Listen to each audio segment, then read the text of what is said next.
Fisher. Senator Shaheen. Mr. Driscoll, congratulations on your nomination.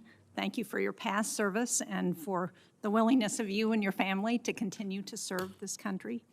I want to start by expressing my condolences as the chair and ranking member on the loss of lives last night, those members of the military who were lost, as well as everyone lost in that air tragedy. And according to the Army's fiscal year 2024 accident or mishap assessment that was just released this month, 2024 had the most Class A flight mishap rates per 100,000 hours since 2007. So what will your strategy be to try and keep training flights out of harm's way? Senator, to echo your remarks, it is an absolute tragedy. I think I'm seeing the same thing. I believe you are on television. So it's an accident that seems to be preventable from what we can tell today. That should not happen. I think a focus from the top down on a culture of safety. There are appropriate times to take risk and there are inappropriate times to take risk. I don't know the details around this one, but sure. After doing it, if confirmed, and working with this committee to figure out the facts, I think we might need to look at where is an appropriate time to take training risk, and it may not be near an airport like Reagan. Well, thank you. As I'm sure you know, historically, the Secretary of the Army has unique Homeland defense responsibilities, and it's especially critical in times of crises. So, at the direction of the Army Secretary, you could direct that the National Guard be available to coordinate with civilian authorities on airspace. Is this something that you will be willing to consider and to work with civilian authorities? Absolutely, Senator. Thank you. I want to follow up on your conversation with Senator Fisher because, as you know, most of the capabilities that we've provided to Ukraine come from Army stock or Army programs. Abrams tanks, anti-air and anti-armor weapons, long-range strike and guided multiple rocket launchers.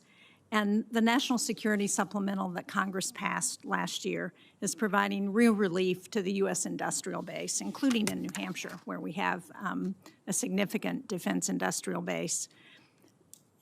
If confirmed, will you ensure that Army stockpiles can meet our national security requirements? And will you include in your budget and supplemental request to Congress enough funding to replenish the defense industrial base? Senator, as I told your colleague, I think this is one of the great problems facing our time in getting our munition and getting our magazines back up to where they need to be. I think we need to use this moment to figure out how do we create sustainable, scalable solutions so that if in the future we need to tap back into those stockpiles, how do we get them to scale even faster? And so I commit to working with your office to both get us to where we need to be to replace what we've used in Ukraine or to what we've had our friends using in Ukraine, but then also to get lessons learned from that we can record so that we are ready to go if we need to for a threat like China.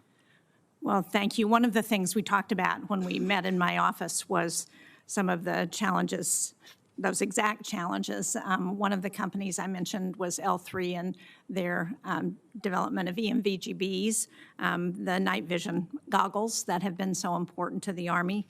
You talked about improving the Army's ability to project what it needs over the long term. One of the challenges that we've had with the EMVGBs is that the Army budget requests have been up and down over the years. They've not been consistent despite positive feedback from our warfighters. So how will you commit to dealing with that kind of budget inconsistency and how will you address it? What kinds of strategies are you thinking to address it?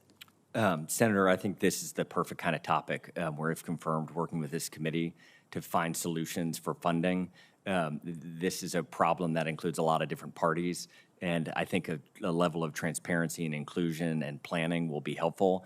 It will, as the Army does things like IVAS and maybe expanding away from some of the previous technologies that it used, I think we have to keep our eye on what has worked in the past and keep our hybrid of maintaining and refurbishing some of the old technologies to kind of smooth out the transition to the new ones. And I look forward to working with your office on these kind of topics if confirmed. Well, thank you very much. As you point out, we're not going to be able to replenish the stockpiles that we're losing if we don't have a strategy for how to deal with this long-term and ensure that our companies that are so critical to that replenishment are engaged in that conversation. So thank you. Thank you, Mr. Chairman. And thank you for that